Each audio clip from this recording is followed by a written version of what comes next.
There's gotta be something.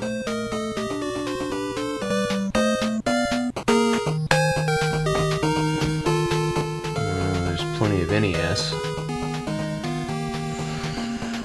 I just ain't feeling that right now, though. Well, there's my less than stellar Super Nintendo collection, at least. Alright, let's see. There's always Super Metroid, Joe and Mac 2, Mega Man 7. There's also Claymates, I guess. And... no. What's that? What? Huh, non-uniformity? Not in this house. What?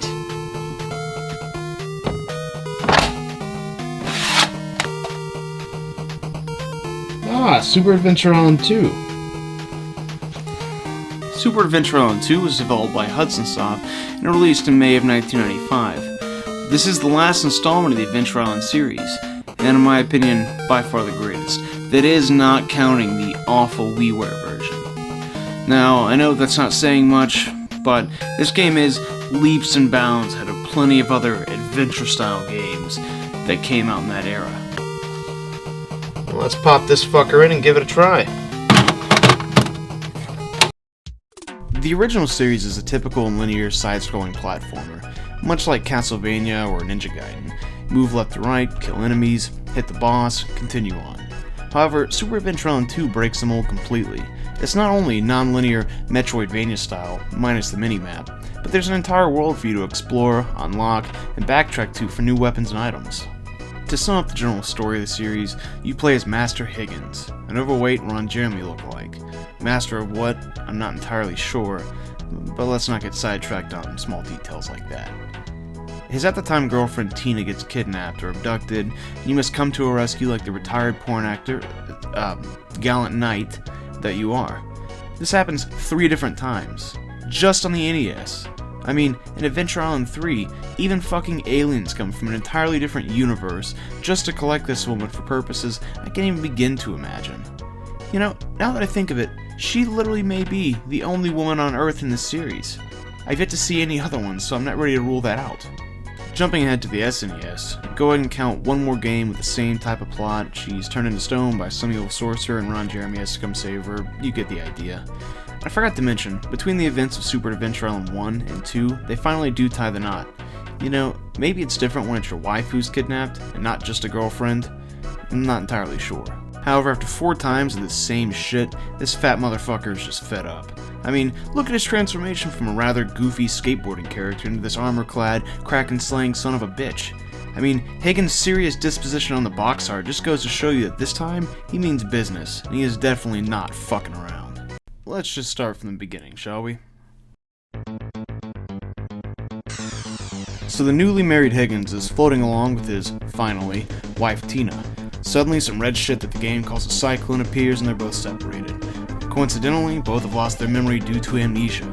Tina was washed ashore to the tropical Waku Waku Island where she was found by a king. Historically speaking, the king had likely never seen a female, so he just simply decided that they should marry. However, the king knows not what he's got himself into at this point. Just as he was about to slip on the ring, consummate, or whatever, a giant bird comes down and kidnaps Tina. Again. Evidently, Higgins was just strolling around and happened to witness the event. And then, not knowing the shirtless adventurer, the king sends Higgins on his way to rescue her. Higgins, having no reason to accept this deal as he doesn't even remember he's married, accepts anyways, and off we go. You start off in the king's chambers first. You get to speak to him, where he then refers to you as the famous Master Higgins. Famous Master Higgins? He clearly knows who you are. Why the hell is he trying to bed your wife? I mean, it seems like the king is intentionally trying to turn Higgins into a cuckold. Spoiler alert, you do not come back and kick his ass for this later. However, if I found out this old guy was trying to bang my wife, fully knowing that it was my wife, I would have to come back and finish the job. Oh well, but on a brighter note, Ron Jeremy has now embraced his newest adventure. You know, this game is great. There's really no way else to put it. One warning though, the intro is very loud and obnoxious. Ever since I was a kid, I hated when people would hear me booting this game up.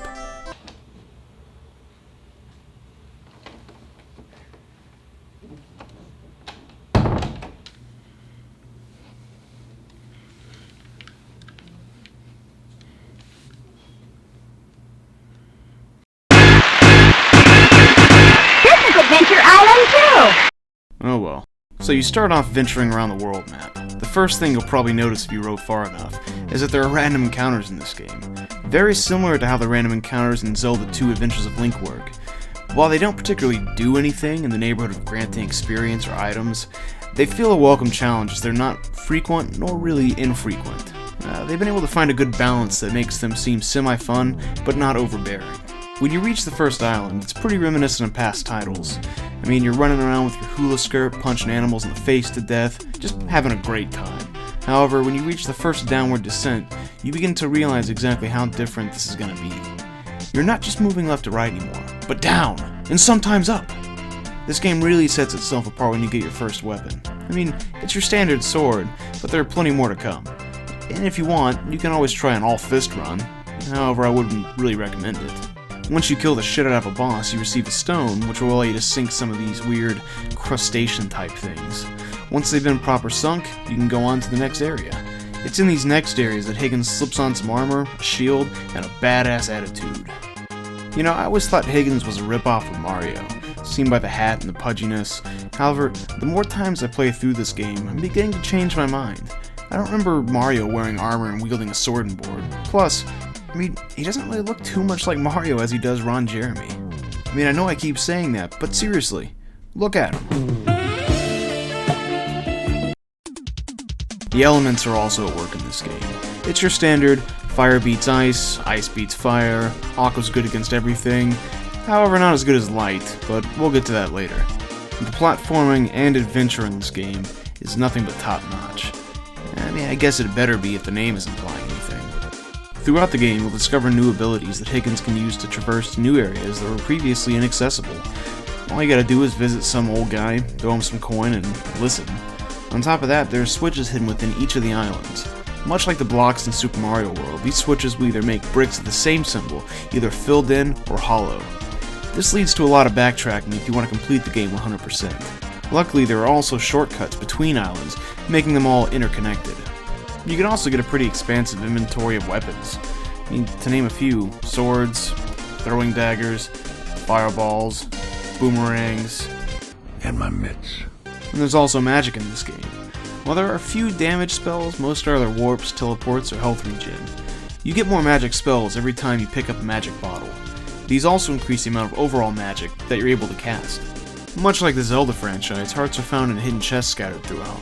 The good side of this one, though, is that you always find half a heart. None of this 4/4 bullshit.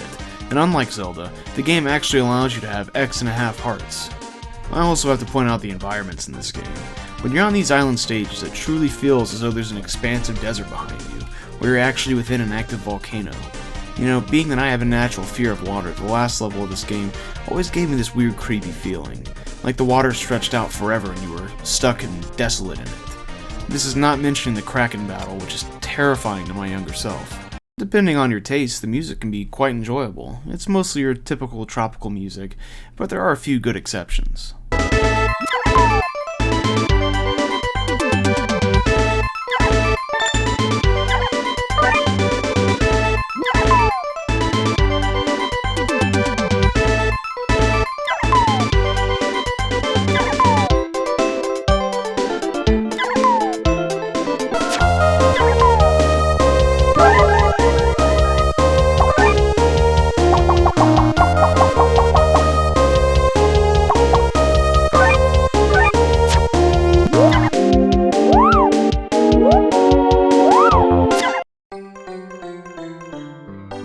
In the fourth world, you'll likely stumble upon the casino. They have your standard games, slots, creature racing, and some sort of video roulette.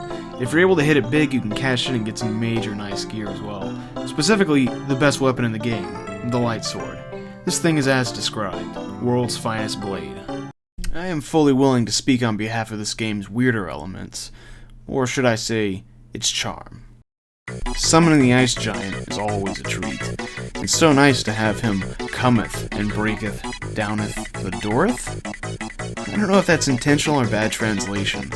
If it's a joke, then it's a very good one. But if not, shame on it. How come when you use the shovel, Higgins has to take off all of his armor? I mean, can he not bend his knees while wearing it?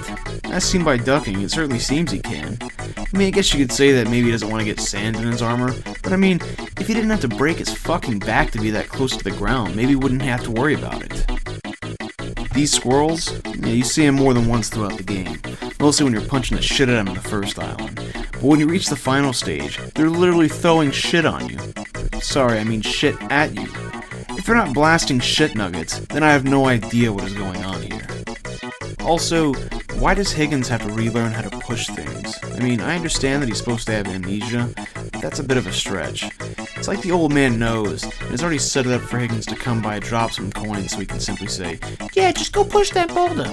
No, I'm right there, just go push it. Yeah, thanks for the money, asshole." One thing I really don't get about this game is exactly how many times people treat Higgins like complete shit. I mean, from beginning to end, it's fat joke after fat joke. Even during one of the final scenes where Higgins finds Tina, she's quick as hell to comment about his weight. I mean, leave the poor fucking guy alone already. On a side note, I do find it hilarious that Higgins defeats a boss, and before rescuing Tina, took off all of his clothes. The strangest moment in the game is the final boss fight. I mean, fighting on the clouds is one thing, but suddenly you're in outer space, fighting a peeping eye from Castlevania with some claws attached. Overall, I have to say this game is a masterpiece in its own right. If you haven't played it, I fully recommend it. You can pick it up pretty cheap on eBay or Amazon. Well, my name is DKP and this has been Games You Should Have Played, Episode 1. I'm planning on getting more videos up here soon. If there's a game you think didn't get enough credit, let me know in the comments below. And if you want to subscribe, feel free. If you simply enjoyed the video, tell your friends. You know, you may want to let them know about some gaming gems they possibly missed. Why not be a pal and tell them? Movie, Yeah. all right. Good one. All right. Well, that's all the time we have for our movie. We hope you found it entertaining, whimsical, and yet relevant, with an underlying revisionist conceit that belied the film's emotional attachments to the subject matter. I just hope you didn't think it sucked.